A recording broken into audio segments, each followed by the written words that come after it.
I've come to a Preah Ko temple and generally going to explore the what is known as the Roluvas group, which predates Angkor, because look, it's the late 9th century, and basically give you a little more details of this place. In ancient times, this whole group was called as the Hariharalaya, and I'll show you what it means, give you more details.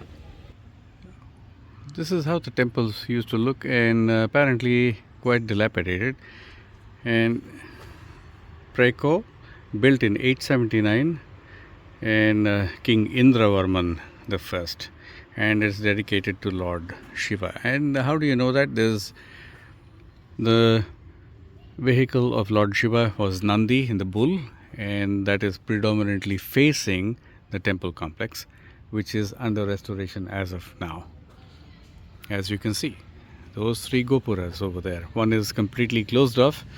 When I came here 15 years ago, same situation, quite dilapidated and undergoing restoration. So there's only one open that we can explore. Now this is a very small temple complex, but worth it, because this is where it kind of predates the Khmer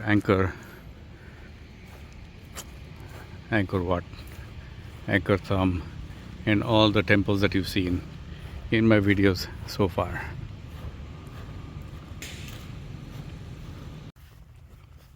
Closer to the complex,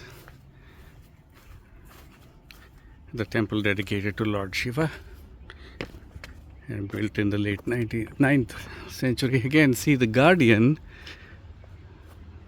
to all the Angkor sites, or the Khmer Angkor sites, are lions and nagas. In this case, it's just the lions.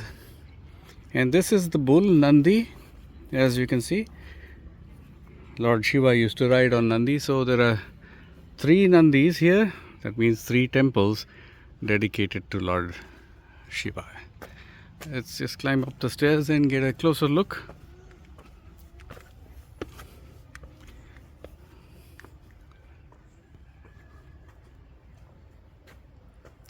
Beautiful intricate carvings,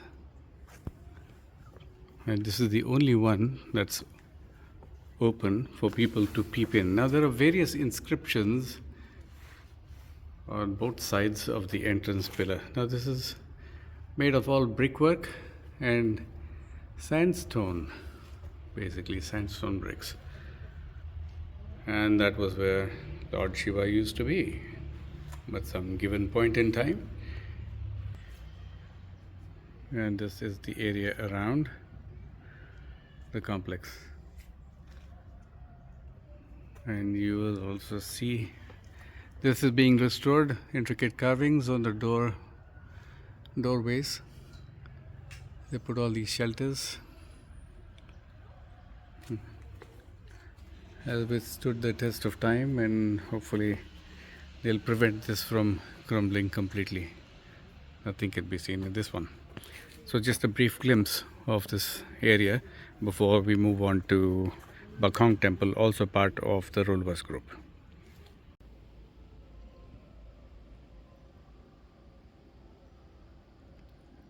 And these 3 gopuras with their intricate carvings are behind the main 3 gopuras that you see from the road. So there's 3 more in the back,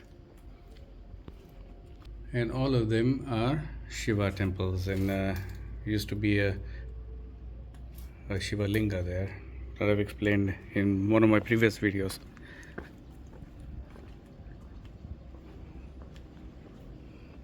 These are still intact. What is the caretaker here? I didn't know there was a caretaker here until he or she coughed.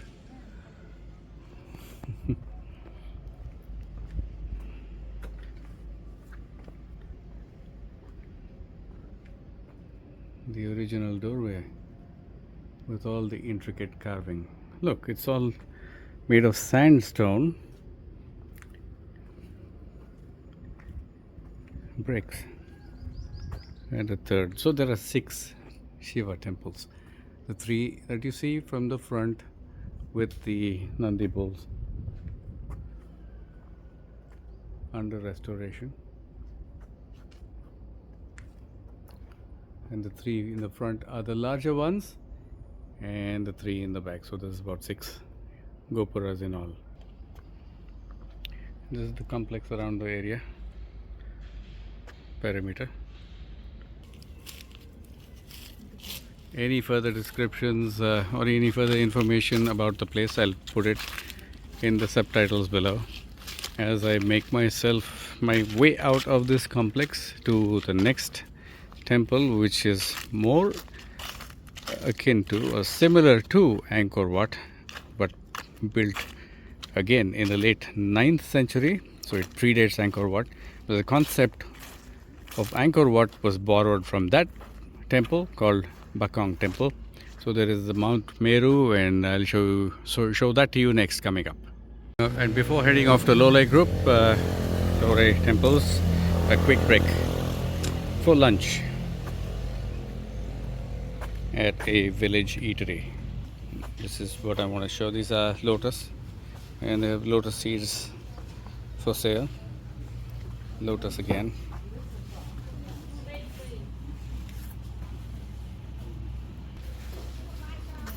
It's a nice family-run kind of restaurant. There's welcome peanuts, cold towel, and a nice little menu. Must be quite popular. This is the closest place that you can come for breakfast and lunch to the Rolvos group. Everything you see in Cambodia is in US dollars, and I've explained that in my previous videos. I'm not going to show you the whole thing, but there's vegetarian options as well for those who are vegetarian. And that's the next thing will be the food itself, and then we'll continue on to the tour. Look at that main dish. That's the national dish. It's the fish amok, but then they have vegetarian versions as well. And let's check out the food next. So my vegetable amok has come, served with white rice, and this thing, it's served in a tender coconut with the tender coconut meat still in it, and it looks delightful, and I'm sure it is delightful. So this is my lunch. See you on the other side at Lolei.